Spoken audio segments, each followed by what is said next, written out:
Yo yo yo, salut Lingringo. Alors là, on va commencer à attaquer un peu du lourd. On va attaquer aujourd'hui les bases, quelques rudiments du filtrage passif. Alors pourquoi je commence par une vidéo qui va tracer un peu les bases? C'est pour comprendre un peu ce que vous allez faire quand vous allez commencer à rentrer dans un logiciel comme V2X-CAD, que vous allez rentrer vos courbes et tout ça, pour comprendre un peu le rôle de chaque composant, suivant comment vous le câblez et tout ça, quelle est son influence. Donc c'est pour ça qu'il faut comprendre un peu ce que c'est qu'un filtre passif. Un filtre passif, comme son nom l'indique, est composé de composants passifs. Composant passif veut simplement dire que c'est des composants qui ne vont pas injecter d'énergie, mais qui vont au contraire juste en recevoir et en absorber une partie. Après avec différentes caractéristiques. Et nous, en filtrage passif au niveau des enceintes, il y a surtout 3 composants qui vont nous intéresser, le reste pas du tout, voire très peu. Mais grosso modo, il y a 3 composants dans cette vidéo que je vais vous parler, parce que ça offre déjà beaucoup de combinaisons. C'est tout simplement la résistance, la bobine et le condensateur. Ces 3 composants-là sont ce qu'on appelle des dipôles, c'est-à-dire qu'ils possèdent 2 pôles, tout simplement. Voilà, il y a deux pattes qui sortent pour le connecter, il y a 2 pôles en fait, voilà. Et ces composants peuvent être montés de manière différente, ils peuvent être montés ce qu'on appelle en série ou en parallèle. Alors tout simplement la différence, c'est que quand on est en série, il n'y a que un pôle d'un dipôle qui est relié à un autre pôle d'un autre dipôle, d'accord? Et quand on est en parallèle, c'est les 2 pôles du dipôle qui sont reliés aux 2 autres pôles de l'autre dipôle. Voilà, pour être suffisamment clair avec vous, pour que ce soit suffisamment facile, on va essayer de vulgariser pas mal comme ça, pour simplifier énormément les choses, pour que ça reste très abordable pour tout le monde, et qu'en même temps, ça vous apporte suffisamment d'éléments pour comprendre le fonctionnement un petit peu de ces composants électroniques, pour vous permettre justement d'effectuer vous-même, de mettre en place un filtre passif pour vos haut-parleurs, pour faire une enceinte. Ça va être un peu le but du jeu. Donc là, j'ai démarré V2X-CAD. Alors il faut savoir que V2X-CAD, quand on le démarre, par défaut, il nous charge un haut-parleur qui va considérer comme parfait. C'est-à-dire que parfait, il va avoir une réponse en amplitude plate à 80 dB et une résistivité, une impédance qui va se comporter comme une résistance de 8 ohms, donc qui va être plate sur toute la bande passante, qui va faire 8 ohms. Voilà. C'est par défaut, il charge ça, et nous on va se servir de ça simplement pour voir un petit peu les différents types de filtres, leur action, comment ils agissent au niveau de la réponse en fréquence, au niveau aussi de l'impédance, enfin voilà. Et éventuellement de la phase, bien sûr, tout ce qui s'ensuit. Petite info aussi sympa à voir avec V2X-CAD, c'est qu'il possède ce qu'on appelle un petit menu view là, dans lequel il y a une autre fenêtre qui peut s'ouvrir qui s'appelle Power Dissipation. Très pratique cette petite fenêtre, très pratique, parce qu'elle peut montrer pas mal de choses que certains connaissent et que d'autres connaissent pas forcément. Là je vais me mettre avec 2 volts RMS, 2 volts 83, ce qui nous correspond à 1 watt sous 8 ohms.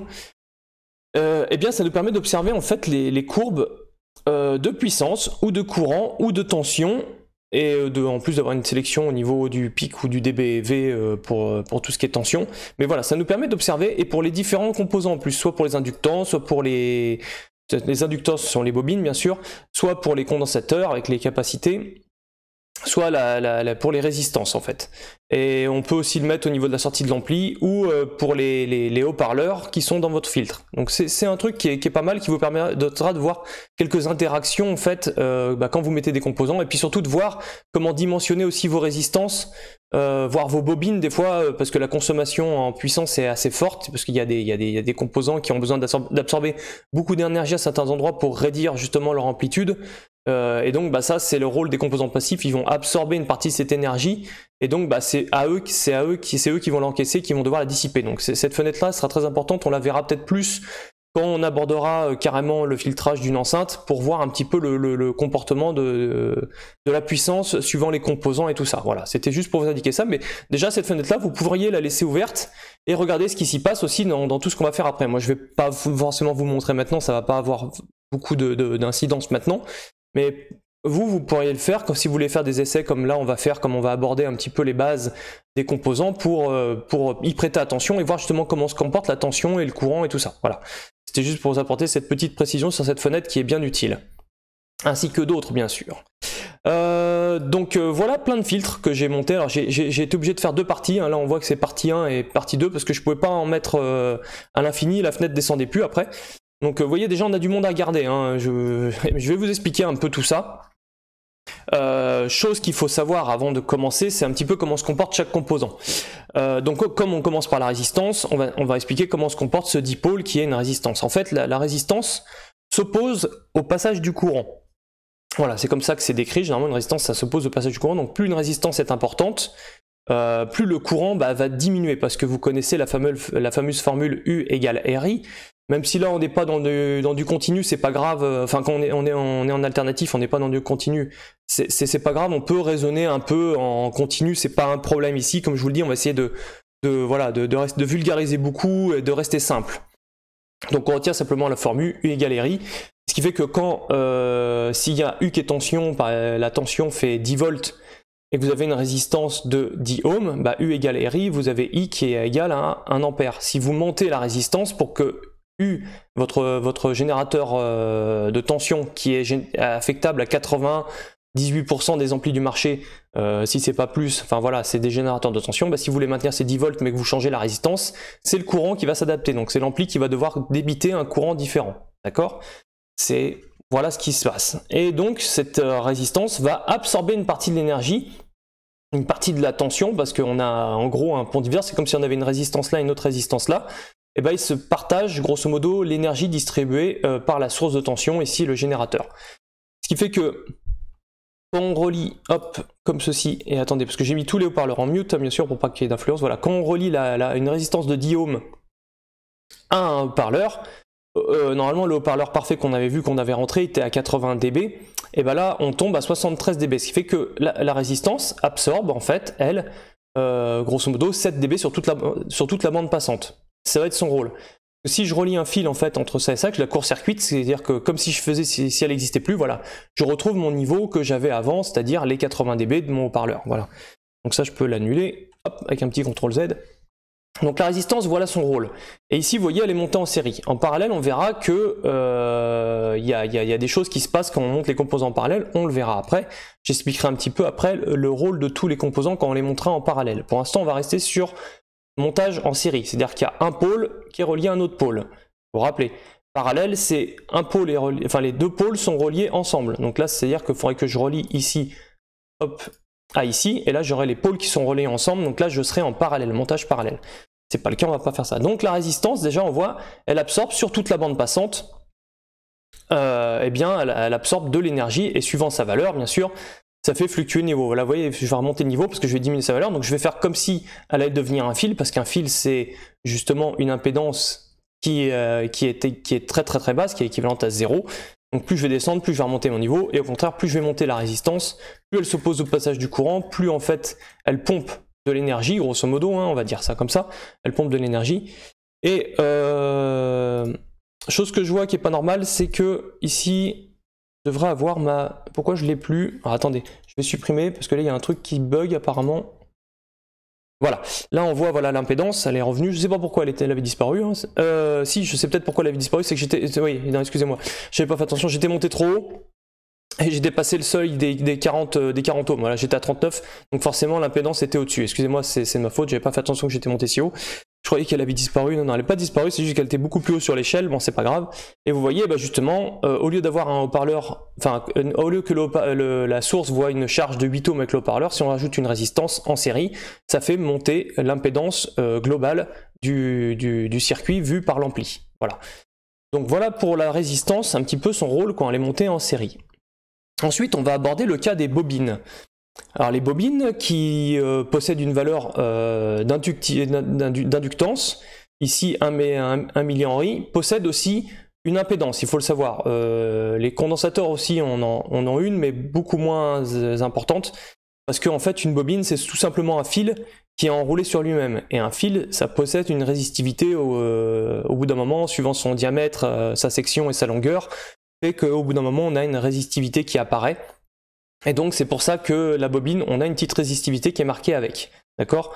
Et qui dépend du diamètre. Vous voyez, il y a wire dans le logiciel, ici c'est le diamètre du fil en fait. Là on est à 1,4 mm et ça peut varier bien sûr. Et donc, une bobine en fait, elle s'oppose aux variations du courant. Donc c'est un petit peu différent de la résistance, elle s'oppose aux variations et non pas, elle s'oppose pas au courant mais aux variations. C'est-à-dire que quand le courant va varier à ses bornes, elle va essayer d'amortir ces variations, ça va pas être des variations instantanées, d'accord? Donc il va y avoir un temps de chargement en fait du courant dans la bobine qui va s'établir après au courant maximum, et une fois que le courant est maximum en fait dans la bobine, c'est comme si elle était considérée comme un fil de valeur de la résistivité qu'elle a justement, d'accord? Et après elle va aussi, quand on coupe par exemple le signal, elle va se décharger assez vite et puis après ça va ralentir, ça va faire un effet un peu de exponentiel on va dire. Et pareil, elle va atteindre la valeur de 0 du courant mais pas instantanément, elle va mettre du temps, ça va décroître tout doucement. Et d'ailleurs quand la bobine, le courant est établi dedans et qu'il ne varie plus, la tension à ces bornes est égale à 0, parce que c'est l'équivalent d'un fil a priori un fil, mais comme je vous dis, il y a la résistivité qui fait que on peut trouver une tension quand même à ces bornes, mais qui sera assez faible. D'accord? Ceci étant clair, autre chose très importante à comprendre justement sur la bobine, c'est que en basse fréquence, elle se comporte comme un interrupteur fermé. Donc un fil, c'est comme si on avait un fil, ce qui fait qu'on laisse passer vraiment tout le signal. D'accord? Tout le signal passe, voilà. En haute fréquence, par contre, ça va être l'inverse. Elle va se comporter comme un interrupteur ouvert. Donc c'est comme si elle coupait le signal. Et donc je ne sais pas si vous attendez à voir ce que vous allez observer. Pour certains, bien sûr que oui, évidemment, pour ceux qui connaissent. Mais pour d'autres, c'est peut-être pas encore clair. Mais regardez, en fait, tout simplement ce que ça va faire. Voilà, ça va faire ça. Je zoome sur ça, on verra après les autres. Donc en fait, en basse fréquence, comme je vous ai dit, c'est comme si on avait un fil, interrupteur fermé. À la chute de dB près de ce que consomme la résistivité de la bobine, forcément. Et en très haute fréquence, elle se comporte comme un interrupteur ouvert. Donc au fur et à mesure, plus la fréquence va augmenter, plus elle va vouloir avoir tendance à se comporter comme un interrupteur ouvert. Donc de moins en moins, elle va laisser passer le signal, et de moins en moins, il va passer. Et donc au final, en très très haute fréquence, le signal passera plus. Là, on monte pas assez haut, on n'est qu'à 20 kg. Mais grosso modo, si on modifie la valeur, forcément, elle se comporte comme un interrupteur ouvert de plus en plus tôt en fréquence. Et donc voilà ce qui voilà ce qui se passe, ce que vous observez. Donc on voit la décroissance en dB, hein, bien sûr.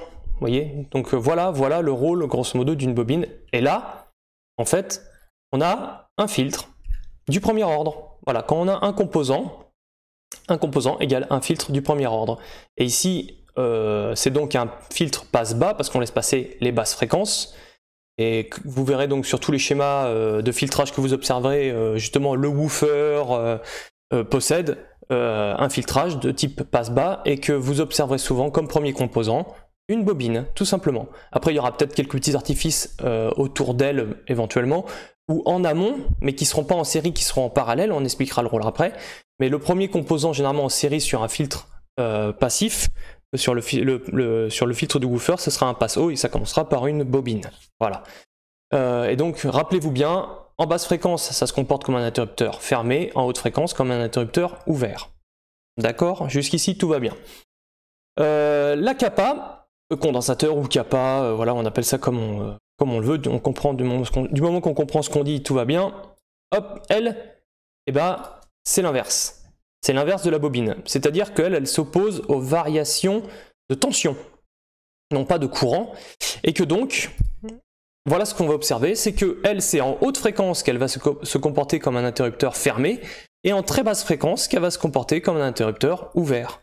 Donc là, pareil, souvent sur les schémas électriques de filtres d'enceinte, normalement le premier composant, voire il peut y avoir aussi une résistance avant en série pour atténuer le niveau, parce qu'on a vu que la résistance baisser le niveau.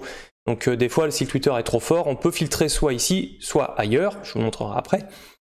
Mais voilà, votre kappa généralement va être le premier composant que vous allez rencontrer, ou le second, on va dire, en série, sur tout ce qui va être Twitter, ou éventuellement compression et tout ça, parce que c'est justement avec lui qu'on réalise un filtre du premier ordre, toujours on est en premier ordre parce qu'il n'y a qu'un seul composant, passe haut. Voilà. Rien d'autre à dire dessus, je pense que vous avez compris le fonctionnement, et pareil, hein, si on modifie la valeur, c'est plus la valeur augmente, par contre, plus le filtre va agir de moins en moins, en fait, va agir beaucoup plus bas en fréquence, et plus la valeur va être faible, plus on va agir haut en fréquence, plus ça va intervenir rapidement. Donc voilà, pour ce petit détail. Ensuite, on passe au filtre suivant. Donc là, si vous vous doutez bien, des fois, il ne veut pas supprimer. Voilà, il y a le clavier des fois qui ne veut plus. Ensuite, bah là, ce que je pense que vous allez comprendre, c'est que ici, bah, on a notre filtre passe-bas premier ordre, ok, mais qui est couplé cette fois-ci avec une capacité en parallèle. En parallèle parce que les deux pôles sont reliés ensemble au haut-parleur. Donc lui, il est monté en parallèle. Eh bien, regardez ce qui va se passer, tout simplement. Hop. Ah oui, il faut que je... Hop. Non, il n'y a pas hop, hop, c'est après. Voilà. Et bien là, ce qui va se passer, c'est que la pente est beaucoup plus abrupte parce qu'on est passé sur un deuxième ordre. Et oui, quand on met deux composants ensemble, kappa et bobine, on obtient un filtre du second ordre. Et là, c'est toujours un passe-bas parce qu'on a commencé par la bobine. Et c'est logique, hein. Si vous vous rappelez bien, la bobine se comporte comme un fil en basse fréquence, donc on laisse passer le signal. Mais le condensateur, lui, en basse fréquence, se comporte comme un interrupteur ouvert. Donc en fait, on revient au cas comme s'il était absent, en fait, ouvert. Donc là, on laisse passer complètement le signal. Et à l'inverse, quand on va monter en fréquence, ici, on va tendance à ouvrir un interrupteur, donc à faire décroître le signal. Et lui, on va avoir tendance à le fermer comme un interrupteur. Donc il va avoir tendance à conduire et donc à court-circuiter au niveau de haut-parleur, donc à de moins en moins à donner de signal. C'est pour ça qu'on fait un deuxième ordre, parce que les deux interagissent de concert pour filtrer de plus en plus fort en fait les fréquences quand elles augmentent. Et ainsi de suite. Donc si vous vouliez un filtre d'ordre 3, et ben vous remettriez une bobine derrière. Bien sûr, il ne faut pas enchaîner les bobines les unes à la suite des autres, parce qu'en fait, vous faites que les additionner ensemble. Et pareil pour les kappas, quand elles sont en parallèle, vous allez faire que les additionner ensemble. Donc ça va vous changer la valeur, mais pas le comportement que ça va avoir au niveau du filtrage. On est bien d'accord là-dessus, hein. Et donc voilà, bah là vous avez un filtre passe-bas du deuxième ordre. Et un petit truc qu'il faut que je vous montre quand même, c'est que je vous ai dit que les composants passifs n'apportaient pas d'énergie. Ce qui est vrai. Sauf qu'ils peuvent créer des surtensions dues à une redistribution d'énergie qu'ils emmagasinent ou quoi que ce soit d'autre. Ça, je ne serais pas assez compétent pour les expliquer, d'autres le feront à ma place. Moi, je vous explique juste que on peut avoir des surtensions. Vous voyez, suivant la valeur que je donne, regardez. Au début, vous savez, le haut-parleur, c'était 80 dB qu'il était capable de faire, pas plus, avec un watt. Et bien, regardez, ici, on est monté beaucoup plus haut, on arrive quasiment à 84 dB. Et pareil, on peut monter vraiment très haut, on crée une surtension, vous voyez. On crée une surtension, et ceci est dû à une redistribution de l'énergie dans cette zone-là, en fait, qui impacte en fait la réponse du filtre, de sa fonction de transfert. Donc ça, il faudra y veiller attention, mais c'est pas forcément néfaste, on peut l'utiliser des fois pour apporter des corrections, ça apporte des petits boosts naturels, comme si on avait appliqué une petite équale en plus, hein. Mais voilà, donc ça n'applique. Un filtre passif ne va pas apporter d'énergie, mais il va pouvoir redistribuer l'énergie qu'il emmagasine à certains endroits suivant les valeurs des composants. C'est à ça qu'il faudra faire attention, mais qu'il faut connaître. Voilà, parce que ça peut être utile, hein, des fois, si vous avez un haut-parleur qui avait un creux, justement ici un peu au raccord, et bah justement de jouer un petit peu du boost ici pour rebooster une zone. Ça peut parfaitement le faire, il n'y a pas de danger à le faire, hein. On est bien d'accord là-dessus. Donc voilà, donc ça c'était le filtre passe-bas du deuxième ordre, et puis bah, comme vous en doutez maintenant, par contre, le clavier veut pas me supprimer les trucs, il est têtu, hein. Hop, comme vous en doutez bien, ici ça va forcément être le filtre passe-haut du deuxième ordre, et je suis d'accord avec vous, tout simplement. Hop, on va essayer d'entamer un peu au clavier, voilà, pour aller un peu plus vite.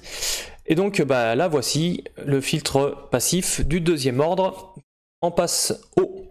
Et pareil, hein, vous pouvez créer des surtensions ou des comportements un peu bizarres. Vous voyez, on crée un petit peu de gain aussi en bas dans la zone là. Enfin voilà, c'est à vous de gérer votre filtrage. Il faut faire attention à ce que vous faites, hein. On ne filtre pas n'importe comment avec les composants passifs, parce que ça a une influence un peu sur tout, hein. Ça a une influence sur l'impédance, voilà, ça a une influence absolument partout. Donc c'est à vous d'être vigilant. Quand vous utilisez des filtres, des composants passifs, quand vous faites un filtre passif, il faut bien regarder ce qu'on fait. C'est pour ça que je fais cette vidéo, pour vous montrer un petit peu comment réagit l'ensemble sur un ensemble parfait, bien sûr, hein. C'est comme si le haut-parleur était un fil de beurre. ok, un fil de plomb je crois plutôt on dit d'ailleurs, mais bon, donc il faut prêter un petit peu attention à ceci, et aussi à l'impédance bien sûr, parce que vous allez aussi, quand vous allez faire un filtre, vous voyez l'impédance, elle peut descendre dangereusement à certains endroits quand on crée des surtensions justement.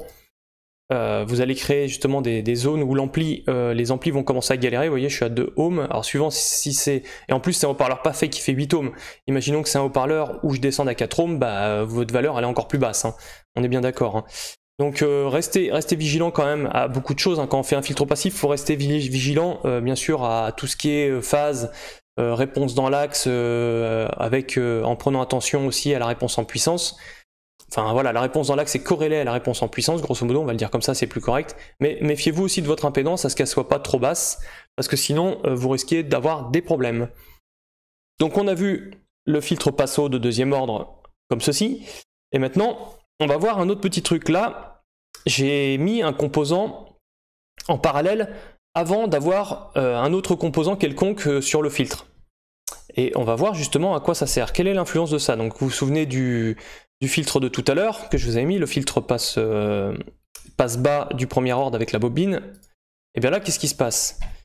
Bah, vous allez voir quand je vais activer... Oh, qu'est-ce qui me fait... Non, des bêtises, ça, c'est des bêtises. On va muter celui-là, on va activer celui-ci, voilà. Et bien ce qui se passe, donc je ne vous fais pas la comparaison, je vous le dis, on obtient la même courbe qu'on avait ici, quand on avait mis, bien sûr, on avait gardé une inductance de 1 ohm. On a exactement le même résultat. Il n'y a rien à changer. On a toujours la même perte, on a toujours la même atténuation, la même courbe. En fait, ce qui a changé, c'est votre impédance. Je vous le dis tout de suite, c'est-à-dire que si je retire ce composant, hop, vous avez vu mon impédance, ce qu'elle a fait? La courbe ici, elle ne s'est pas modifiée, hein. Par contre, l'impédance, ça la modifie quand je remets la résistance ici de 10 ohms. Parce qu'en fait, tous les composants qui seront situés avant le premier composant en série, tous les composants en parallèle situés avant le premier composant en série, ne vont avoir une action que sur la courbe d'impédance. Et ça, c'est important parce que des fois, on sera amené justement à faire des corrections d'impédance parce qu'on aura des impédances qui seront trop tortueuses pour les amplis qu'on a. Genre, justement, avoir une impédance qui remonte comme ça beaucoup dans l'aigu. Certains amplis vont pas forcément apprécier là parce qu'on monte très très haut et vous voyez on n'est pas à 20 kg, enfin s'il faudrait que je monte l'échelle pour voir plus loin, mais grosso modo on peut le faire ensemble, hein. L'échelle elle se modifie, attendez que je ne dise pas de bêtises, ici impédance, voilà, donc on peut monter par exemple à 80 ohms, vous voyez j'ai même pas assez pour monter, mais vous voyez la courbe ne cesse de monter, et donc ça il va vous falloir prêter attention à ça, et des fois vous aurez besoin justement de corriger un peu ces courbes d'impédance, et pour les corriger, eh ben, suffit de mettre des composants en parallèle avant le premier composant en série. Moi j'appelle ça grosso modo des composants pré-filtres, voilà. J'appelle pré-filtre ou post-filtre, les fameuses corrections RC, voire RL, RLC, enfin, voilà. C'est des modifications qui sont pour moi des modifications avant filtrage, grosso modo, même si ça fait partie du filtrage, je les appelle pré-filtres, voilà. Et donc bah, vous voyez ici, en fait, ça me permet de faire varier mon impédance, tout simplement, de faire varier la courbe de mon impédance avec la résistance que j'ai placée ici. Donc là, ça permet justement d'apporter une petite correction. Vous voyez, j'ai quasiment lissé en fait la réponse que j'avais. Bon, ici, l'impédance, ça l'a fait descendre un peu plus bas que ce qu'on avait d'origine, qui était à 8 ohms, forcément, on descend à 4 ohms parce que bah, on augmente la valeur ici, hein. Mais au moins, on n'a aucune variation par contre sur la courbe d'amplitude de réponse en fréquence. On vient juste modifier la courbe de réponse de l'impédance. Et on vient justement faciliter le travail de l'ampli ici, hein, tout simplement. C'est pour permettre à l'ampli d'avoir moins de boulot, d'avoir plus de facilité pour piloter, si on peut dire ça, pour amplifier le signal. Donc voilà le premier filtre qu'on peut observer. Ensuite, on va en voir un autre. Hop, qui est juste en dessous. Cette fois-ci, ah, décidément, j'arrive pas à mettre au niveau. Là, voilà. Donc attendez, vous voyez, ça agit déjà sur les courbes, hein, on le voit en bas. Donc là, je remets, voilà. Donc là, on a toujours, hop, regardez, parce qu'il y a une petite résistance en plus. J'ai fait exprès de mettre ça, c'est pour vous montrer un petit peu le résultat. Parce que ça va apporter un petit truc différent de la résistance qu'on a mis tout à l'heure. Là, on a mis une kappa, une résistance. qui sont elles en série, mais en parallèle de l'ensemble haut-parleur plus bobine. Et donc, eh ben, regardez un petit peu justement ce que ça fait. Donc toujours pas de variation sur la réponse en amplitude, la réponse en fréquence. Par contre, on a bien ici une modification et on voit que c'est pas pareil que la résistance parce qu'ici on n'a pas de grosses chutes. Et en fait, ce que va permettre ce genre de filtre, regardez, je vais vous montrer, c'est par exemple en jouant avec les valeurs, regardez, d'obtenir une impédance quasiment plate, comme si on avait une simple résistance de 8 ohms. Voilà, c'est comme si on avait annulé un peu l'effet de l'inductance qui remontait beaucoup l'impédance dans les hautes fréquences. Hein. Et bah ici, ça permet juste de corriger l'impédance, vous voyez, avec des valeurs qui sont en plus des valeurs parfaitement exploitables dans un filtre. On a corrigé l'impédance pour en faire une impédance complètement lisse. N'est-ce pas magnifique? Donc vous voyez, quand vous avez des impédances qui montent comme ça ou qui montent dans le grave, alors dans le grave, bien sûr, ce sera plus une bobine, ce sera, vous notez bien, en dessous, ce sera plus une capa, ce sera une bobine. Donc on va voir ça tout de suite. Attendez, je vais muter les haut-parleurs tout de suite, comme ça ce sera fait aussi. Hop, voilà. Donc là, on va devoir commencer à jongler un peu avec ouais, je vais devoir commencer à jongler un peu avec l'ascenseur. Voilà, pour arriver au résultat que je veux, ici. Donc là, cette fois-ci, par contre, c'est sur un pass haut. Et vous voyez, ici, j'ai quasiment linéarisé l'impédance, alors qu'en réalité, si ça, je le mettais en circuit ouvert, hein, en open, voilà. Donc ça, on retrouve l'impédance que crée justement la capacité, le condensateur seul. Et là, bah, avec la correction, hop, ça nous permet de lisser la courbe, tout simplement. Donc pareil, hein, ça c'est simplement pour les amplis, on apporte des corrections. Et en voici une autre hein, pour corriger au niveau d'un pass haut. Alors après, attention, ça faudra le faire que si nécessaire, on est bien d'accord. Ces types de filtres, ils se font qu'une fois que vous avez finalisé votre filtre et que vous avez une impédance qui est jamais trop basse. Bien sûr, on ne pourra pas corriger quand une impédance sera trop basse. Par contre, quand il y aura des pics, des bosses et tout ça, là on pourra venir corriger. Mais attendez que votre filtre soit fini, parce que généralement un tweeter, enfin voilà, là c'est comme s'il y avait le pass bas tout à l'heure, c'est comme s'il y avait le woofer tout seul, alors qu'en fait quand on câble aussi le tweeter dans le filtre, l'impédance se restabilise, elle monte pas comme ça, elle est beaucoup plus plate. Mais ça va nous permettre justement de comprendre, des fois avec certains larges bandes, par contre si vous utilisez des larges bandes, et bah ce genre de filtre vous pouvez être amené carrément à l'utiliser parce que le large bande lui a son impédance qui va remonter en fin de bande et si vous utilisez que le large bande, que c'est votre style d'écoute, et bah justement faut mettre un filtre RC post-filtre, ça pourrait être pré-filtre, ce sera une très bonne idée hein. Voilà, donc ça c'était pour le détail, de vous montrer aussi pour l'autre type de correction qu'on peut faire. Et ensuite on va redescendre. Hop, je vais laisser au haut-parleur comme ça permet de me repérer voilà, là où je suis. Ici, voilà.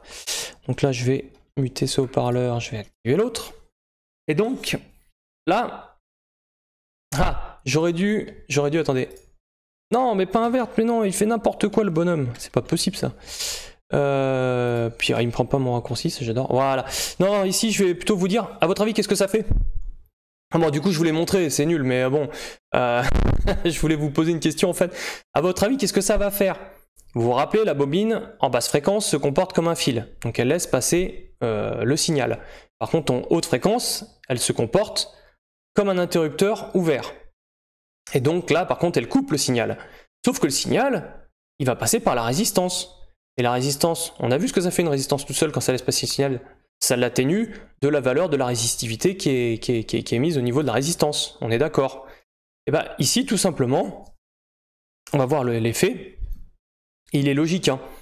Voilà. Dans les basses fréquences, on a un fil, donc on court-circuite, en grosso modo, on court-circuite la résistance ici. Donc le signal passe, comme s'il n'y avait rien du tout, comme aucune atténuation, à part la chute de tension due à la résistivité de la bobine. Mais grosso modo, le signal passe intégralement. Plus on va monter en fréquence, plus on va passer le relais à la résistance, progressivement. Et bien ce genre de filtre, ça vous dit rien? Et bien là, on a créé un filtre low shelving. Celui-ci, là, vous savez, le low shelving, sauf que là, c'est en actif. Et là, on l'a créé en passif. Ça, c'est un filtre low shelving, en fait. Et pareil, ben là, on peut s'amuser à régler la fréquence. Il n'y a que le coefficient qu'on ne peut pas régler. La pente, ici, on ne peut pas la régler en passif. Il n'y a que en actif qu'on peut faire ça. Mais ici, on peut régler la fréquence à partir de quand le low shelving agit. Vous voyez? Et on peut régler, avec la résistance, on peut régler l'amplitude d'atténuation qu'on va avoir avec ce low shelving. Tout simplement. Et bien sûr, on peut aller très loin. Voilà, ça c'est un low shelving, donc ça vous permettra d'apporter des petites corrections sympas. On peut corriger avec ça par exemple le BSC, mais on n'est pas obligé. Vous verrez que généralement le BSC se corrige très naturellement avec le passe bas du filtre. Il n'y a souvent pas besoin d'ajouter ce type de filtre là. Mais maintenant que je vous ai montré le low shelving, vous vous doutez bien que si on remplace la bobine ici par un condensateur, dans les basses fréquences, il va se comporter comme un circuit ouvert, donc le signal va passer par la résistance, et dans les hautes fréquences, le signal va passer par le condensateur parce qu'il se comportera comme un interrupteur fermé, donc comme un fil. Et bien regardez le résultat, ça va être simple. Hein. Hop, on est parti, on va ici, là, là. Ah, c'est un peu, faire le tuto là en live est pas facile hein, parce que ça me demande de la manipulation en même temps avec vous hein, pour vous montrer chaque type de filtre bien sûr. Et ben voilà, là on a maintenant un high shelving, celui-ci. C'est-à-dire qu'on n'a pas d'atténuation dans les hautes fréquences. Hein.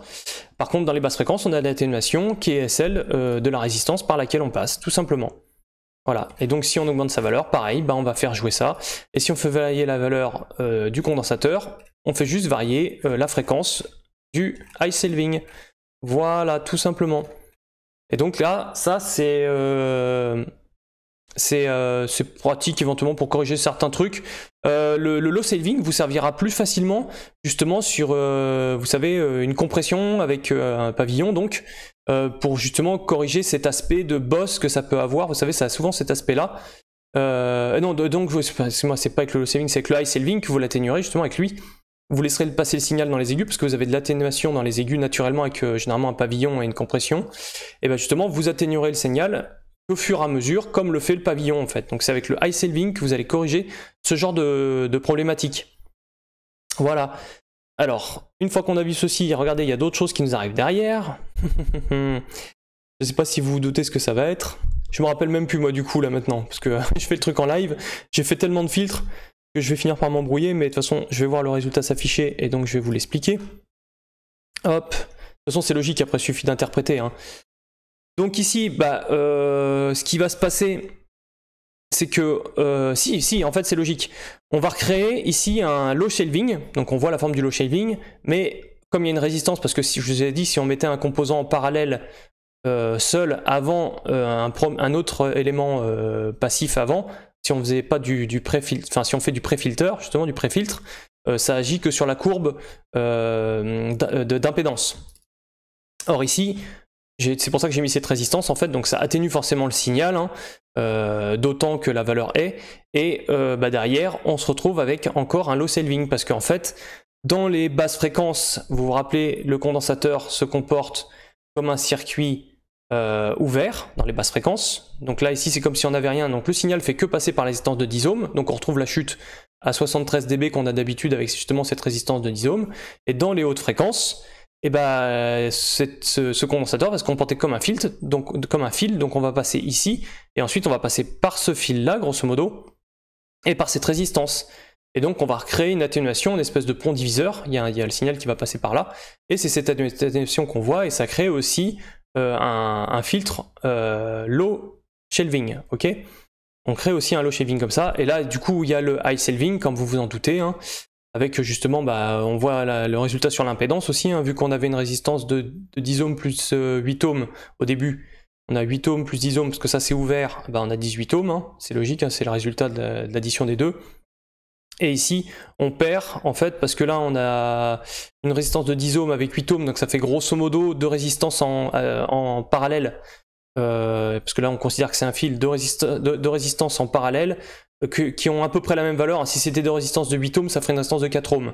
Donc là, c'est entre 4 et 5 ohms à peu près hein, qu'on obtient. Et vous voyez, il y a 4,5 plus les 10 ohms, on retrouve bien nos 14,5 ohms. Ok, ça c'est logique. Donc au niveau de l'impédance. C'était ici, hein, excusez-moi, je montre ici, mais c'est ici, mais c'est servi en même. Hein. Voilà. Donc, on va passer ensuite au filtre suivant, qui est en fait un filtre, cette fois-ci qui va être high shelving, donc qui va se faire avec une bobine, alors que le high shelving tout à l'heure se faisait avec une capa, hein, parce que on est en montage parallèle. Et donc, ça a une influence d'être monté en parallèle, bien sûr. Donc, on reprend. Hop là, je vais redescendre, comme d'habitude. On approche plus ou moins de la fin de la première partie, hein. Ça demande un peu de temps. Hein. Et donc voilà, bah là je vous présente le même résultat. On a l'atténuation de 7 dB de la résistance de 10 ohms qu'on traverse en premier de toute façon quoi qu'il arrive puisqu'elle est en série. Et puis après, bah, au fur et à mesure, l'atténuation dans les basses fréquences due justement au fait que la bobine se comporte comme un fil et donc que le signal passe par ici et donc vienne créer un espèce de pont diviseur. Hein, c'est pas un pont diviseur, deux résistances en parallèle de valeurs voilà, équivalentes qui donnent en fait grosso modo 4,5 ohms. Même ça donne 4,5 ohms à mon avis. Ceci étant vu, hop, on va passer à la suite parce que bon, ça c'est un peu tout le temps la même chose après, finalement. Hop, là on approche de la fin, là on va commencer à avoir des choses très intéressantes. Hop, je vais le mettre en mute avec les raccourcis clavier, c'est très pratique. Là qu'est-ce qu'on observe? On observe tout simplement un filtre réjecteur. Un filtre réjecteur, c'est-à-dire que on a un passe bas, grosso modo, mais aussi un passe haut, qui sont montés en... Parce que là, j'ai court-circuité pour l'instant la résistance pour vous montrer le résultat après, qui sont montés, grosso modo, eux, en parallèle. Donc ils agissent ensemble. Donc on voit la bobine ici qui agit, et ici la capa qui agit, et puis dans les basses fréquences, elle veut couper le signal, alors que la bobine, c'est dans les hautes fréquences qu'elle veut couper le signal. Et donc ça crée cet effet de chute, on appelle ça un filtre réjecteur, c'est-à-dire qu'il y a une fréquence précise, enfin une plage de fréquence ici, qui va être fortement atténuée. C'est ce qu'on appelle faire une équale en fait, une équale en négatif, hein, tout simplement. C'est ce que va permettre ce genre de filtre. Et ici, si justement je mets la résistance, si je l'active, en fait on voit son action, elle vient amortir en fait cette bosse. Grosso modo ça va être ça son rôle, elle vient amortir cette bosse, plus avoir une influence un peu sur le filtrage, hein, comme on l'observe ici, on atténue forcément les fréquences ici, parce qu'on est monté en série de la capa. De mémoire, si je l'avais mise là-haut, ça ferait l'inverse, si je dis pas de bêtises. Je vais faire le test avec vous en live, pour voir si je dis pas de bêtises, hop, mais normalement, voilà. Sinon, si on la met de l'autre côté, vous voyez, ça atténue au niveau de la bobine, ce qui est logique, hein.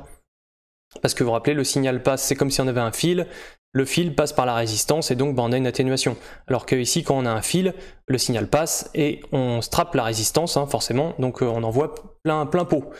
D'accord? Donc c'est ça son influence. Et son influence, c'est surtout aussi d'amortir. Donc des fois, vous pourriez mettre deux résistances et puis régler pour avoir une belle équale. On peut la mettre des deux côtés, hein, cette résistance en fait. Hein. Vous voyez, on peut faire comme ça.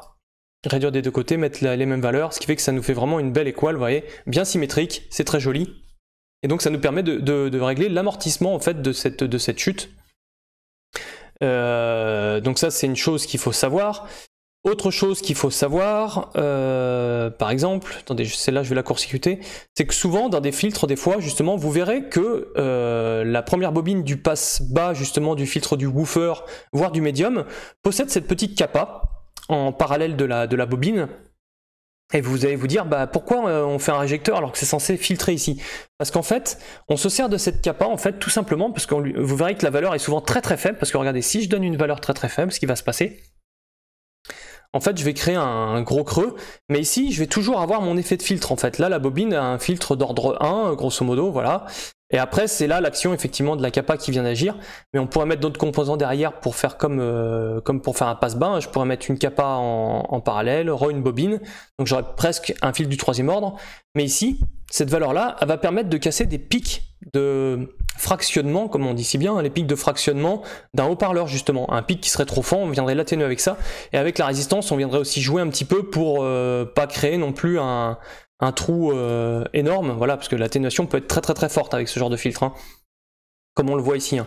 L'atténuation est vraiment très forte, donc justement on va jouer avec la résistance pour éviter de trop filtrer trop fort, parce que ça créerait un trou dans la réponse après de votre pente, ce qui serait pas forcément désirable tout le temps. Si éventuellement on veut suivre des courbes cibles, on verra qu'en passif, c'est pas primordial de suivre des courbes cibles. On a d'autres règles, on va dire, en passif. On peut des fois suivre des courbes cibles, mais des fois c'est pas possible.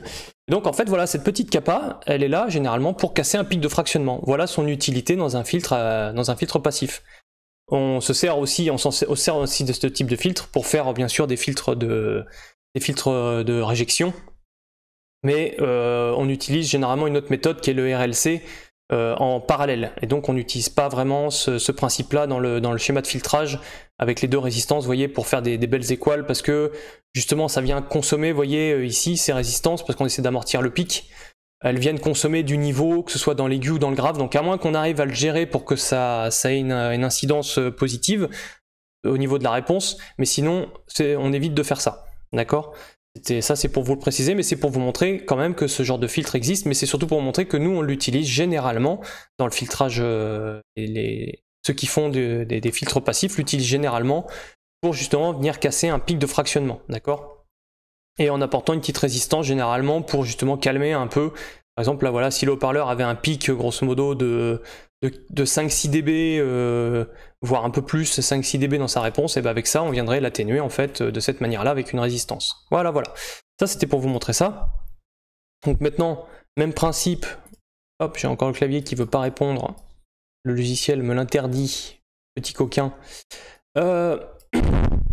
On a ensuite la deuxième variation en fait, qui est celle-ci, qui est tout simplement la version justement en parallèle, le fameux RLC en parallèle. Qui est lui généralement utilisé justement. Voilà le filtre réjecteur. Donc là j'étais obligé de mettre une charge forcément, hein. J'étais obligé de la mettre pour pas avoir un montage, comme je vous dis, une correction que en parallèle pré-filtre qui viendrait juste modifier l'impédance, la réponse de l'impédance, et pas la réponse en fréquence.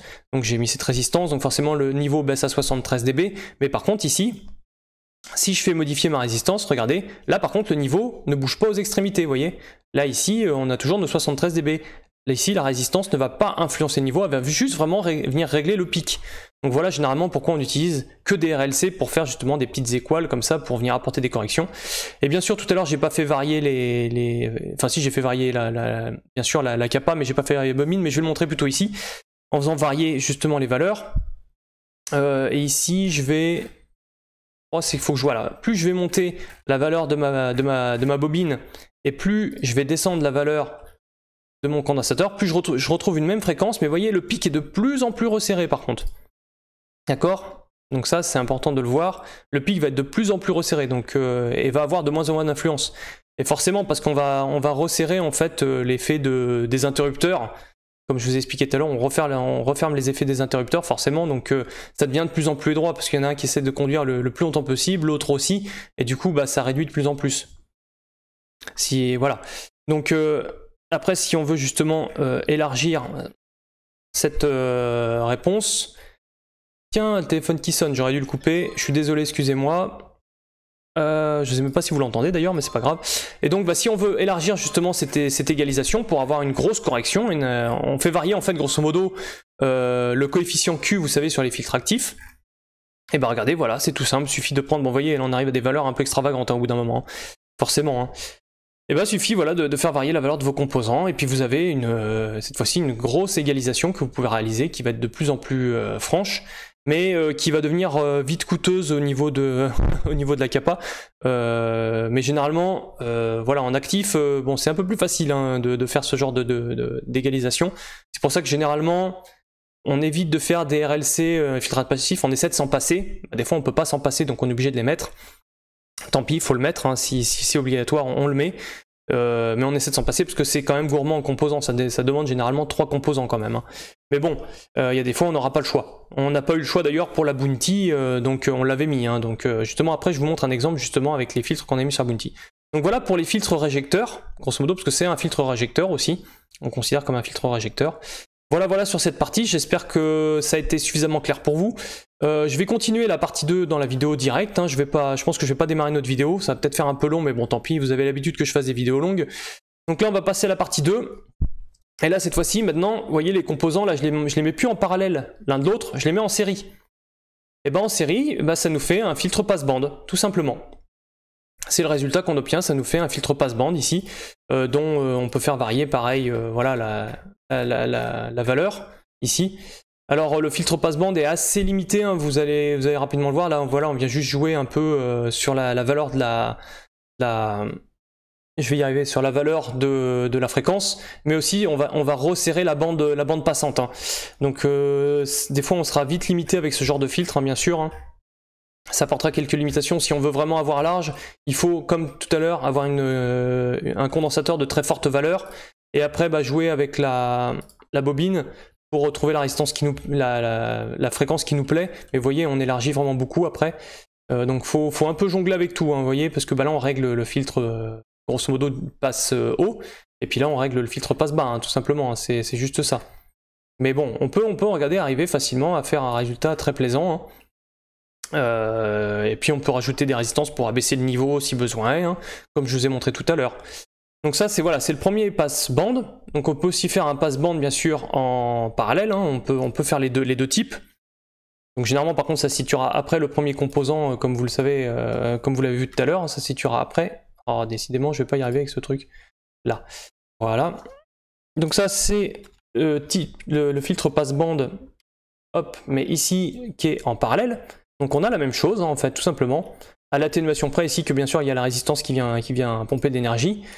Et par contre, vous voyez le passe bas, comme la résistance est ici, forcément, elle vient marquer son territoire ici d'influence, parce qu'elle vient créer un phénomène, effectivement, que la capa, que la bobine ne peut pas contrer. En fait, on a une remontée de niveau ici. Donc ce genre de filtre, pareil, à utiliser suivant si vous avez besoin, hein, tout simplement.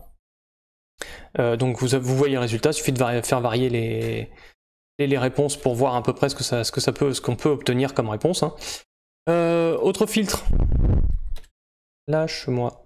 Ah ça y est, elle est têtue là. Il veut m'accompagner absolument. On va faire ça, on va supprimer. On ne peut pas supprimer. Voilà, ça c'est toujours le truc qui est rigolo. Hop là. Donc filtre suivant. Hop, là vous allez voir que ici, ces filtres là, je pense qu'il y a un bug du logiciel parce que moi je pensais obtenir pareil un filtre passe-bande, hein, parce que bah en fait ça correspondrait à un filtre passe bas coupé avec un filtre passe haut ensuite. Hein. Et en fait pas du tout. Vous allez voir les résultats. Pourquoi je m'entête prendre le signal ici alors je sais qu'il ne faut pas que je le prenne là. C'est fou. Attendez, je vais arrêter. Voilà, je vais le prendre ici. Ce sera plus simple pour moi pour viser. Et bah pas du tout. En fait ça m'a donné un résultat que je m'attendais pas. Parce que je me suis dit bah en basse fréquence, grosso modo, ici on a comme un fil, comme un interrupteur fermé, et ici on a un interrupteur fermé aussi, donc je me suis dit, bah le signal passe et en même temps court-circuité, donc ça devrait, comme c'est court-circuité ici, on ne devrait pas envoyer du signal au haut-parleur, en fait. Donc je pensais que ça agirait justement à basse fréquence, et dans les hautes fréquences pareil, lui devient ouvert, donc le signal ne devrait pas passer non plus. Et ici, ouvert, c'est comme s'il n'y avait pas de composant, mais comme on ouvre ici, le signal ne devrait pas passer, donc là on observe bien cette atténuation-là. Mais là en fait, ça me correspond à un filtre premier ou deuxième ordre, je ne sais plus exactement d'ailleurs, mais il y a un problème pour moi, le soft ici, il doit y avoir un bug, ou alors c'est moi qui n'ai pas compris, et dans ce cas-là je demanderais qu'on me l'explique. Mais là, j'ai pas trop compris pourquoi il faisait ça, et j'ai voulu faire pareil avec des condensateurs, et ça m'a fait la même chose en fait. Donc ici, j'ai pas trop compris pourquoi j'avais ce genre de résultat, alors que pour moi, ma logique m'indiquait que je devais pas obtenir ça, je devais obtenir aussi que dans les hautes fréquences, bah ici, lui, il se transforme en fil, et donc ça devrait court-circuiter le signal, donc pas envoyer le signal au haut-parleur, et donc bah, une atténuation dans les hautes fréquences. Or, j'ai pas observé ça. Donc ici, bah, je sais pas trop quoi en penser de ces filtres-là, donc on va les mettre de côté, hein, on verra ça beaucoup plus tard. Voilà. Ensuite, je me suis dit, bah, on a vu que ça c'était un filtre passe-bande premier ordre, et ben je me suis dit, bah, si on met un filtre passe-bande premier ordre en série avec un filtre passe-bande aussi du premier ordre, quel résultat ça pouvait donner? Et ben vous allez voir. Hop, hop. Et il faut que j'active le haut-parleur, bien sûr, comme d'habitude. Sinon ça va pas le faire. Et voilà. Et ben là on obtient bien un filtre passe-bande du deuxième ordre. Nos pentes sont beaucoup plus franches. Et là, bon, ça implique de connaître un petit peu pour régler, parce que vous voyez, il y a toujours les phénomènes, comme je vous disais, de surtension comme au début. Hein, faut faire attention aux valeurs qu'on choisit. Hein, parce qu'on peut vite créer des surtensions un peu partout, hein, qui peuvent être utiles. Hein, attention, je dis pas que c'est mauvais. Hein. Il faut juste prêter attention à justement comment vous allez gérer un peu ce filtrage. Pour limiter justement toutes ces surtensions qui peuvent exister, hein, vous voyez. Et donc bah, ça c'est hyper modulable, vous voyez, on peut le promener en fréquence et tout, on peut changer les valeurs, donc ça vous pourrez vraiment faire ce que vous voulez. Hein. Ce genre de filtre est vraiment très intuitif, vous voyez, on peut élargir la bande passante et tout ça, c'est vraiment très pratique. Ce filtre là marche très bien, et souvent utilisé bah, pour filtrer un haut-parleur de médium, et tout ça. D'accord? Donc en fait on enchaîne 2 filtres passe-bande, un en série et un en parallèle, et on a un résultat qui est très modulable. Moi je trouve que ce résultat-là est très modulable et très pratique, alors que généralement on utilise plutôt l'autre ensuite. Moi j'ai plus souvent vu ce type de filtre-là en passe-bande que celui-ci.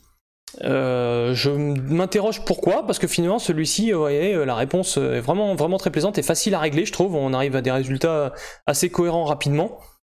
Alors que l'autre filtre est un peu plus dur à prendre en main. Vous allez voir, en fait, on enchaîne là deux filtres ensemble, mais pas passe-bande, on enchaîne un filtre passe-bas avec un filtre passe-haut. Donc forcément, ça va avoir la même influence, grosso modo. Mais vous voyez, voilà, déjà les courbes, vous voyez, avec les valeurs par défaut, sont pas tout à fait les mêmes, hein, donc ça oblige de jongler un petit peu plus avec, de comprendre un peu ce qu'on va faire. Donc je crois que voilà, faut jouer comme ça, et ici jouer comme ça. Donc on peut obtenir la même chose. Oui, finalement, en fait, c'est peut-être moi tout à l'heure qui avait fait des bêtises avec. En fait, on peut obtenir la même chose et déplacer en fréquence. Hein. Il suffit juste de traiter d'abord les composants en série pour décaler la fréquence et éviter la surtension. Oui, en fait, regardez ça. En fait, ça se fait plutôt simplement. C'est moi qui ai dû déconner tout à l'heure. Et ici, on relisse. Voilà, hop. Ouais, en fait, non, c'est aussi simple. C'est aussi simple.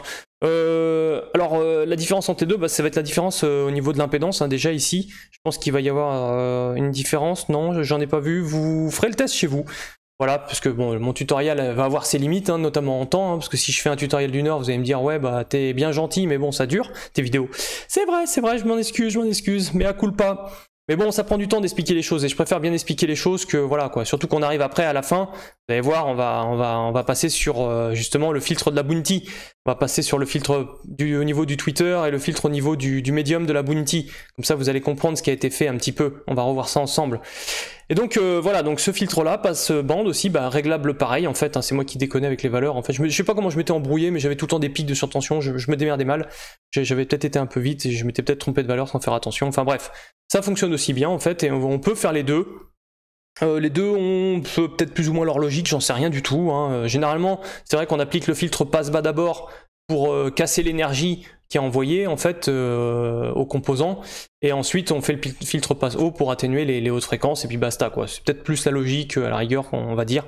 Mais après, il faut voir suivant les valeurs qu'on obtient, suivant comment se comporte l'impédance, à voir si on peut faire un filtre qui coûte moins cher, plus économique, parce que là vous voyez, grosso modo, je crois qu'on avait à peu près les mêmes réponses, non? À moins que c'est moi qui sois fou, mais je crois qu'on a des réponses qui sont assez proches finalement. Et que donc, non pas tout à fait, on a un petit peu décalé, mais vous voyez là en fait on baisse plus, on va dire, la valeur peut-être de la... Si je mets les mêmes valeurs, soyons un peu fous. Là j'ai 51, si je mets les mêmes valeurs, est-ce que ça fait le même filtre? Peut-être, ce serait génial. Ça se trouve ça revient exactement au même et je vous raconte que du caca depuis tout à l'heure. Ce qui est possible, on va se foutre de ma gueule encore une fois. Attendez, faut que je baisse, excusez-moi, j'ai fait une bêtise. Bah c'est 18 que je dois avoir, ouais 18. Bon non, ça fait pas tout à fait la même chose. On se rapproche, hein. On se rapproche de ce qu'on veut, mais on n'a pas tout à fait la même chose. Si on veut la même chose, il faut... non, pas celui-là. C'est plutôt celui-là. Il va falloir que je modifie, voilà, attendez. Hop, on va essayer de voir la même chose et de voir un peu les valeurs. Par contre... ah oui, c'est peut-être la valeur qui va être plus basse. Il faudra que je le fasse plus pointer. Tu pointes pas assez, Michel, tu pointes pas assez. On va faire pointer un peu. Hop, comme ça... Je vais pas y arriver. Vous voyez, c'est un peu chiant. Hein. Je vous l'accorde, c'est très galère à essayer d'obtenir la même chose. Bon, peut-être... ouais, bon, allez, bref. Et en regardant la valeur des composants, effectivement, peut-être qu'on arrive à avoir... ouais, des inductances un peu plus faibles avec ça. Et... Bref, non, des kappas un peu plus fortes et encore... non, c'est pareil. Je pense que si on a la même courbe de réponse, on aura la même chose. Et je pense que l'impédance, en plus, doit être la même. Je pense que l'impédance finalement doit être la même. Donc bon, en fait, voilà, on peut arriver au même résultat. Je pense qu'il n'y a pas trop de distinction à essayer en fait en cas concret. Hein. Là, c'est moi qui suis un petit peu en live, hein, comme je vous ai dit. Hein, des fois, j'improvise. Voilà, donc tant pis pour moi, je me ferai taper sur les doigts s'il faut. C'est pas grave, j'ai les doigts qui sont très solides. Donc après, on va passer justement, regardez, à ce qu'on avait fait sur la bounty. Alors... simple, on va regarder ensemble, on va essayer de se rappeler un peu tout ce qu'on s'est dit. Donc là, c'est pour le Twitter. Donc Twitter, on arrive sur une kappa. La kappa en basse fréquence se comporte comme un circuit, comme un interrupteur ouvert. donc les fréquences ne passent pas. Donc là en fait, et la bobine ici dans les fréquences hautes, fréquence basse va se comporter comme un fil, donc elle va court-circuiter tout, donc tout le signal va pas passer là et va passer par là, donc ici ces fréquences là vont être atténuées. On a bien un filtre passe haut du deuxième ordre comme on avait vu au tout début, hein. Filtre passe haut du deuxième ordre. Derrière, vous reconnaissez certainement ça, c'est le filtre justement, le high shelving. Voilà, on a un high shelving ici. Et ici, on a une résistance. Alors la résistance ici, elle est faite pour abaisser le niveau. On va voir à quoi elle sert. C'est vrai que je ne l'ai pas trop montré. On l'a plutôt montré en série, mais ici aussi, en parallèle, elle va venir atténuer le niveau, mais d'une manière différente, parce qu'elle rentre en interaction différemment avec les composants qui sont avant elle. D'accord? Donc, on va voir la réponse qu'on a. Non pas sur le Twitter du coup, bien sûr, mais on va simuler comme si c'était un beau Twitter bien de chez nous, qui répond à 80 dB bien plat. Hop. Mais grosso modo, on voit la fonction de transfert. Voilà. Donc on a bien, ici, si par exemple je court-circuite ce composant, notre filtre passe haut avec l'atténuation en plus de la résistance. Hein. Elle, il faut la mettre en circuit ouvert, bien sûr. Donc là, on a bien notre filtre passe haut. Et vous voyez, on a créé une petite surtension justement au niveau du filtrage. Hein. Sur la Bounty, il y a une petite surtension qui est utile, qui apporte son utilité. Donc si elle est là, elle nous a servi, vous inquiétez pas. Hein. C'est pour ça que c'est pas mal de faire des surtensions en filtrage passif. Hein. Ni en actif, hein, vous faites des boosts hein, des fois, ça arrive, voilà, ça fait un peu pas la même chose. Et donc le filtre high shelving, lui, va venir justement pas toucher ici, mais abaisser du niveau ici, en fait. Hein. Ça va être son rôle. Donc j'enlève le court-circuit, donc voilà, ça va venir plus une petite interaction effectivement ici, voilà, parce que ça commence à baisser un petit peu ici. Surtout là, en fait, ça a baissé un peu tout ça, vous voyez. Mais on n'a pas trop touché le haut du niveau. Parce que le but justement sur la Bounty, c'était de relever un peu le niveau en fat band, parce que sinon elle avait tendance à être un petit peu trop cassée, à être trop descendant. Donc pour faire une belle linéarité, on a mis ce high shelving justement. Et enfin, comme le niveau était trop haut, hein, parce qu'on était à 80, bon on n'est pas à 80 dB, mais là on est plein niveau, et ben on vient mettre une petite résistance ici, qui va abaisser le niveau et qui va rentrer justement en plus, beaucoup plus en action avec le high shelving. Là on voyait que ça crée un sacré redressement. Et voilà, ici on a abaissé le niveau, en plus ça a linéarisé l'ensemble. Enfin voilà, vous voyez que les composants par contre rentrent en interaction les uns avec les autres. Hein. C'est pas parce qu'on fait un high shelving avec un filtre passe haut qu'on va avoir une réponse aussi clean que ça. Non, parce que les composants rentrent en interaction un peu les uns avec les autres. Donc c'est pour ça qu'il faut savoir jongler un petit peu. On est d'accord, hein. Ça c'est pour vous montrer justement que tout ce que je vous ai montré avant, c'est quand il n'y a rien d'autre. Mais quand on entre en interaction avec d'autres composants, et ben ça commence à avoir une influence. Bien sûr, vous allez reproduire un peu votre fonction de transfert, mais avec interconnecté avec d'autres impédances qui vont venir faire fluctuer cette réponse. Et donc il va falloir peaufiner, corriger un petit peu. Mais en clair, ça permet quand même de comprendre ce qu'on fait. Hein. On voit bien le filtre passe haut avec le low shelving, la diminution avec la résistance et une interaction avec ce high shelving justement qui est un petit peu ici là. Et donc voilà, ça nous permet de voir ça. Voilà pour le filtre qu'on avait mis sur le Twitter de la Bounty. Ensuite, on va voir pour le médium tout simplement, parce que le médium était un filtre un peu plus complexe, donc justement c'est pour ça que je voulais vous le montrer. Voilà, il est ici, hop, hop, tac, on le relie, et on active le haut-parleur, et voici la réponse qu'on a. Donc là, pareil, qu'est-ce qu'on a fait? Eh bien, au début, on a fait ici encore un high shelving. C'est-à-dire qu'on a abaissé le niveau, on le voit d'ailleurs, la réponse du high shelving, elle est là, elle est ici. Surtout avec 39 dB, hein, c'est beaucoup. Hein. Si vous voulez casser le high shelving, vous mettez 0 hein, et boum, voilà, on voit tout de suite le résultat, c'est immédiat. ça fait plus que du filtre passe, du coup un passe haut. Mais là, c'est un high shelving, on est d'accord. Ah, il m'a pas écouté. Bien, voilà. Donc là, on a fait un high shelving pour la réponse du haut-parleur, pour que ça collait à la réponse qu'on voulait, avec la phase qu'on voulait pour rejoindre justement le woofer. Donc un high shelving a suffi, on n'a pas eu besoin de faire un filtre passe haut. Le high shelving a suffi. Et ensuite on enchaîne avec le filtre passe bas. Donc qui est ici, on voit son interaction, filtre passe bas du troisième ordre, parce qu'il y a 3 composants. Ici on a un troisième ordre. Et derrière, ce qu'on va observer, c'est qu'ici on a mis justement un RLC. Et donc le RLC qui n'est pas pré-filter, parce que ça corrigerait que l'impédance, c'est un filtre post-filter, j'appelle ça, on va dire. Là il est après le filtrage grosso modo, voilà, mais il est dans le filtre, hein, oui bien sûr. Et donc le RLC dans le filtre ici va simplement venir créer cette petite équale. On a vu que le RLC ça servait à ça servait à créer une égalisation sans perte de niveau aux extrémités, hein. Donc voilà à quoi va servir ce filtre là en fait. Alors bien sûr il y a d'autres possibilités, parce que vous avez vu tout à l'heure, je vous ai montré effectivement que dans le filtrage le passe bande que je vous ai monté tout à l'heure qui était, excusez-moi je me perds, je sais plus où il est, ce filtre passe bande que je voulais vous montrer. Non, ce filtre, c'était le filtre réjecteur. Ah, c'était le filtre réjecteur, je suis désolé, c'était sur la page 1, le filtre réjecteur, voilà, c'était celui-là.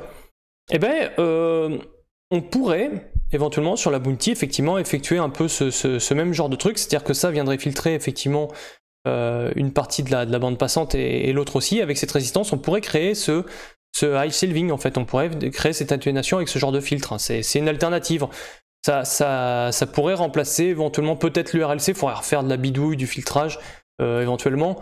Bon, on va pas s'amuser à ça, hein. Nous on a choisi cette solution qui est plus conventionnelle généralement, qui est plus utilisée, hein, et qui fonctionne très très bien. Mais vous pouvez bidouiller effectivement et chercher un peu d'autres solutions, hein, ça n'empêche pas, on peut découvrir d'autres trucs.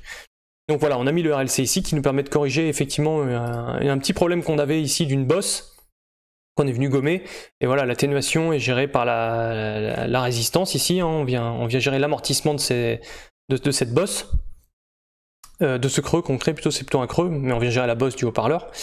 Et enfin ici une atténuation sur le haut-parleur, donc atténuation pareil, si vous faites varier, vous voyez que ici si on augmente, si on diminue la valeur, forcément on va finir par court-circuiter le haut-parleur. Et vous voyez par contre ça vient corriger aussi les pics, hein. Tout rentre en interaction, hein. C'est pour ça que dans un filtre passif c'est compliqué, hein, on filtre pas comme ça, de se dire tiens je vais mettre un composant ici, ça va tout de suite me donner le résultat que je veux. Non, ça va donner une partie du résultat que vous vouliez, mais ça va interagir avec les autres composants, donc il va falloir appliquer des correctifs aux autres et puis jongler entre les composants pour obtenir la réponse que vous vouliez, hein. Et sur la Bounty, il y a cette résistance qui est optionnelle bien sûr, et qui elle est là, voilà, pour atténuer le niveau. J'ai mis que un ohm, mais un ohm déjà on voit que ça permet de faire de baisser le niveau SPL en fait.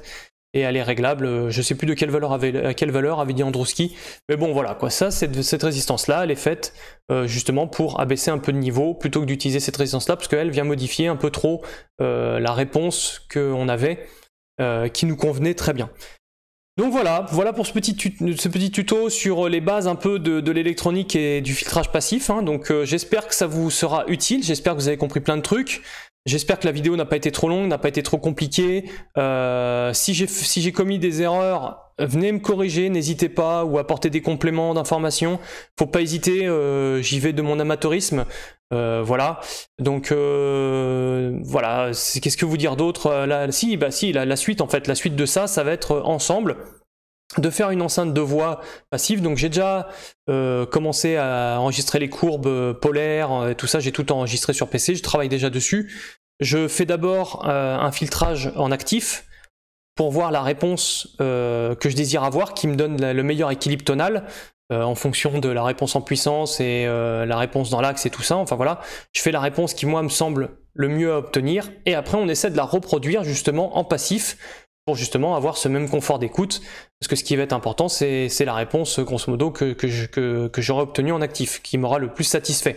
C'est pas forcément la ligne droite qui va être bonne, hein, parce que comme on vous a déjà dit, la réponse en puissance a énormément d'importance, parce que si vous avez une grosse perte d'énergie hors axe, ou au contraire un regain d'énergie hors axe qui est trop important, ça rendra l'écoute soit agressive, soit terne, soit pas équilibrée du coup, et ce sera problématique. Donc ça, faut le corriger un petit peu dans l'axe, mais pas complètement, hein, comme on a dit, parce que la réponse dans l'axe est quand même la réponse qui est la plus audible, et celle qui est la plus sensible à l'oreille. Donc voilà, donc je vais faire le filtrage actif bientôt sur cette enceinte de voix, et ensuite je vous présente tout ensemble, et pareil on fera des tutoriaux et je vous montrerai un petit peu comment je suis arrivé en fin de compte à faire l'enceinte, à faire comment elle me plaise pour sonner, en vous montrant comment on fenêtre et tout ça, parce qu'on m'a dit que j'avais peut-être été trop rapide sur des parties pour fenêtrer, j'avais peut-être pas assez bien expliqué, donc on essaiera de voir ça plus en profondeur. Voilà, c'est tout pour cette vidéo, j'espère que ça vous aura fait hyper plaisir. En tout cas moi ce fut un régal, hein. Je me suis bien amusé, je me suis bien planté aussi des fois, mais bon c'est pas grave, il y a aussi des réponses que je vous ai pas apportées, mais que bon, peut-être que vous trouverez à ma place, ça me fera très plaisir. En tout cas, je vous remercie beaucoup, je vous souhaite une très bonne maintenant fin de journée, parce que moi je tourne l'après-midi, il est 17 h, voilà. Ciao, ciao, et puis à la prochaine, et on n'hésite pas à se voir sur le forum. Allez, bye!